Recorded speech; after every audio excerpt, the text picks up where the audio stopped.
Uh, Hi again, this is Joe again with another movie review. I know it's been a while since I did a new video because I've been under the weather, so I figured take some time off, recover a little bit so I can do a proper so I have my voice back to do a proper review. For the subject of this video, I'm going to be doing the 1952 classic, Singing in the Rain. Uh, yes, I'm actually going to do this movie, and I'd like to dedicate this video to the memory of Debbie Reynolds, who passed away a little more than 2 weeks ago. And I'm going to do a review of, other than Molly Brown, this is the other movie role that Debbie Reynolds is known for. Of course, this movie also stars Gene Kelly and Don O'Connor to round out the three main stars. Of course, Singing in the Rain was in the heyday of the MGM musicals. And of course, even though this movie is considered to be the greatest movie musical of all time, based on modern critics, and the first time I saw the movie was like some 20 plus years ago, because a local PBS station, Channel 13, originally aired it, and I figured, okay, I never saw Singing in the Rain. Give me a chance to see it. So I taped the movie actually, and I figured, okay, that was actually how I reacted. Actually, we're like, okay, this is the greatest movie musical of all time. That's my reaction to this, because I have previously reviewed some movie musicals, uh, particularly the Rodgers and Hammerstein films that I have seen and I have in my movie collection. But when I saw Singing in the Rain, I was like,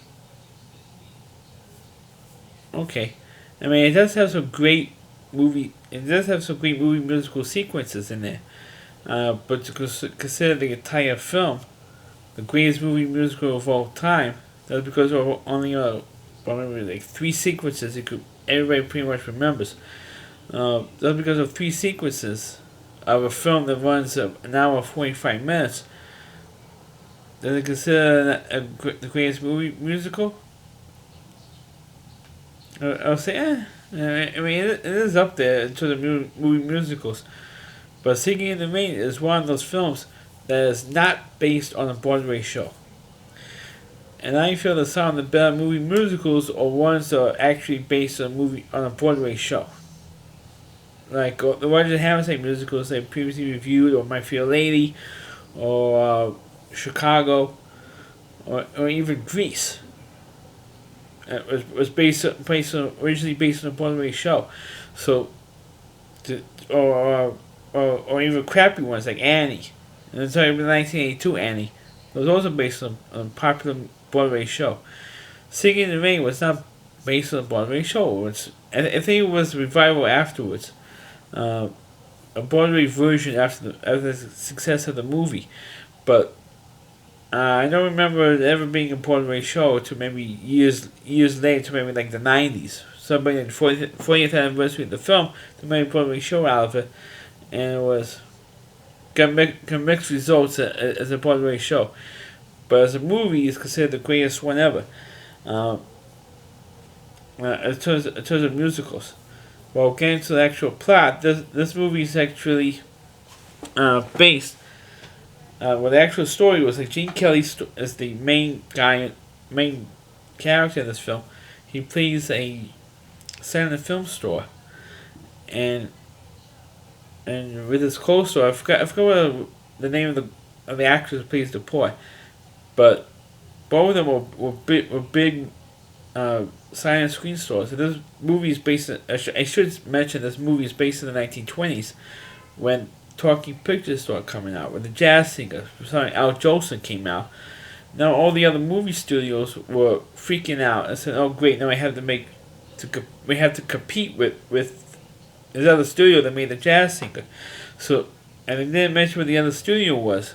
They said, "Oh no, we have to make talking pictures too to compete with them," and they trying to figure out, can we do this? Can we use the same technology as the other studio did for the jazz that Alex Jolson used for the jazz singer. Can we use the same technology? And they said yes, it's very limited. And they're trying to figure out if Gene Kelly and his co-star will have great voices to project well on screen and to be recorded. And they found out that Gene Kelly could do well. His voice, he's very good, could project his voice very well to do the part. So they okay, we keep him. Well, his co-star has a lousy voice with like a New York accent with a dumb blonde type voice. Says, "I can't stand ya."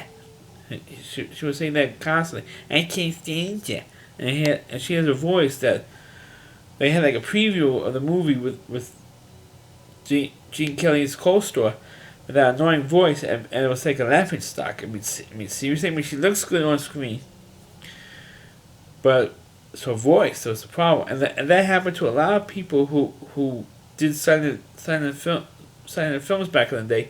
They found out that they couldn't speak, or couldn't speak well, or had lousy voices. Like me, I have a lousy voice, but people watch my videos anyway. But in terms of Gene Kelly's co-star, it was really a bad voice. I mean, it was a god awful bad voice. So I figured, okay, what can we do? And while all this was going on, Gene Kelly had to meet Debbie Reynolds, who gave him a lift as he was running away from some fans. And she figured, hey, maybe she should be good for the studio because she has a nice face, she has a nice voice, she speaks well. And then meanwhile, her co-stars decided, or shall I say, Gene Kelly's co-star got like a little jealous streak, and says, "Hey, I don't want her upstaging me. I'm the star, not her, not some unknown." So the idea they came up with was they have Debbie Reynolds dub the voice of Gene Kelly's co-star, kind of like what they did with James Earl Jones in Star Wars. They used James Earl Jones recording the dialogue for Darth Vader instead of using David Prowse, who physically played Darth Vader. That's what they did for her, and so far it worked well. Until, of course, the moment comes along when Gene Kelly, of course, falls in love with Debbie Reynolds' character. Of course, causes a problem. So, and of course, Debbie Reynolds says she wanted to quit because she wasn't even getting any credit for dubbing the other actress's voice. So she says, "Screw you," and walking out. And of course, at the premiere of the screening of the new film that Gene Kelly did with his co-star with the annoying voice, he set it up because they wanted to be dubbed her voice. It was having Debbie Reynolds dubbed for her voice, and of course she's behind the screen. And Donald O'Connor came up with the idea of let's lift the screen and reveal that this actress was actually being dubbed and has this annoying voice. And they pumped up her mic and they proved that she was actually dubbed. And of course, Debbie Reynolds got embarrassed, and Gene Kelly went after her and declared his love for her. And of course, now Debbie Reynolds was the one who got the top rose, and the other actress got her butt kicked out of the studio and got kicked out of Hollywood because of her voice. And that was pretty much the end of her career. Now that's the premise of the movie.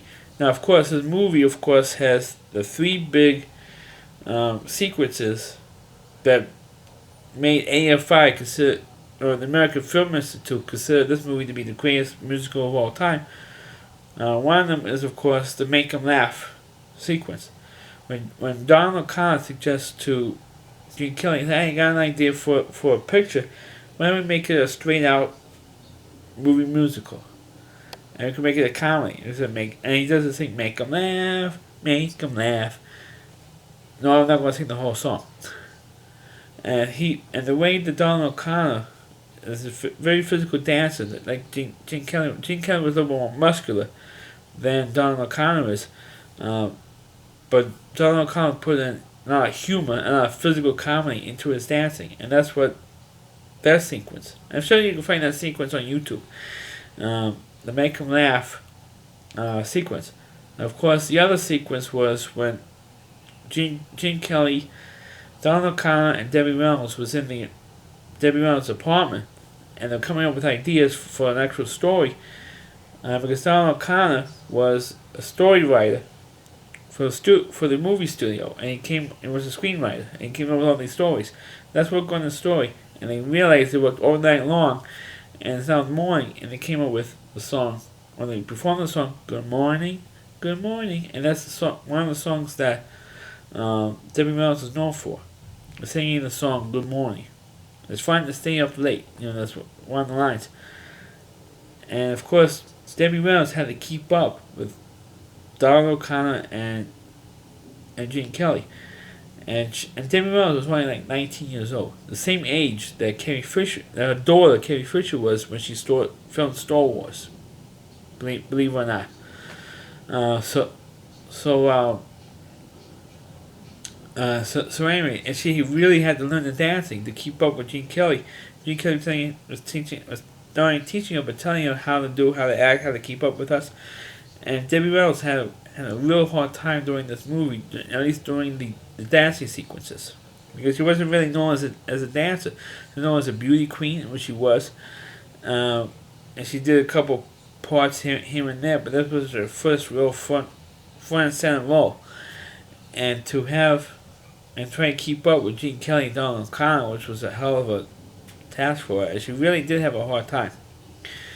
Because Gene Kelly was pretty rough on her, and she didn't really get along with him because he was so hard on her and tough on her. Because he wanted a professional dancer to play the part, and not some unknown actress who had no dance experience. And because of that, Debbie Reynolds didn't have any dance experience. Gene Kelly took it out on her a lot. But anyway, that's another sequence. Another sequence that was famous. Of course, we're going to get to the most famous one, which is the Singin In The Rain sequence. But the other sequence, I think it was the fourth one. And the fourth one was when Gene Kelly and Donald O'Connor was pitching this idea of doing a straight out musical to the studio. They did this thing, gotta dance. And Gene Kelly goes, gotta dance and gotta sing. And with him dressed up like a little nerd with the big glasses and the bow tie and the suitcase, went to Hollywood. And Sid Cerise was in that sequence as well, and she appeared in a bunch of other movies with Gene Kelly during these dream sequences. And I think she also did an On in Town as well during one of these dream sequences. Excuse me. And she was in this big dream, and this sequence went on for a while. I mean, it's like, okay, come on, how long is this sequence going to go on? And that sequence was like the most padded out sequence. The Gotta Dance sequence is the most padded out sequence in this whole film. And of course, the most famous sequence, which the movie is also known for, is of course the Singin In The Rain sequence with Gene Kelly dancing in the streets during the torrential rainstorm, and him dancing in the post and getting caught by the cop, thinking that he's a wacko, some nut, and he gives somebody his umbrella and just singing and dancing in the rain, and he just walks off. He just whistles down the street and he just walks away. And he gives his umbrella to somebody. That's when he fell in love with Debbie Reynolds' character in the end of the film. So those four sequences are what many people consider to be the greatest movie musical of all time. Now, like I said at the top, it was like, when I first saw it. I mean, it is an entertaining movie. It does have a good plot. It has a good storyline. It has good sequences in there. But the sequence, like I just mentioned, with the Gotta Dance sequence, I felt that one went way too long. Way too long. And they had to take about 5-10 minutes. I didn't time it personally, but they had to take about 5 to 10 minutes. When all the other sequences took half that time. In the course of the film, took about half that time. But the Gotta Dance sequences, they had to be at least about a 10-minute sequence. I mean, it was like it could not end fast enough. for me. And I think because of that sequence, it panned out the movie to about an hour and 45 minutes. And that sequence itself is about maybe at least 10 minutes, 10 to 15 minutes. Just that one sequence alone. So that would have been at least maybe an hour and a half movie if they didn't have that kind of dance sequence in there. But Gene Kelly had creative control of this film. So he had that sequence in there. But as the film itself, I think it was... I mean, it is a good movie. It just suggests people to watch it. But I feel that's the greatest movie of all time. Is it better than Sound of Music or South Pacific or My Fair Lady? I would have to say no. But is it one of the top 10 movie musicals of all time? Definitely. It's definitely within the top 5 or top 6 movie musicals of all time. To me, it cannot beat the Rodgers and Hammerstein musicals, in my opinion. But to say it's the greatest movie of all time or greatest movie musical, it's a bit of a stretch. I think maybe because this movie is not a sugary sweet film like Sound of Music is.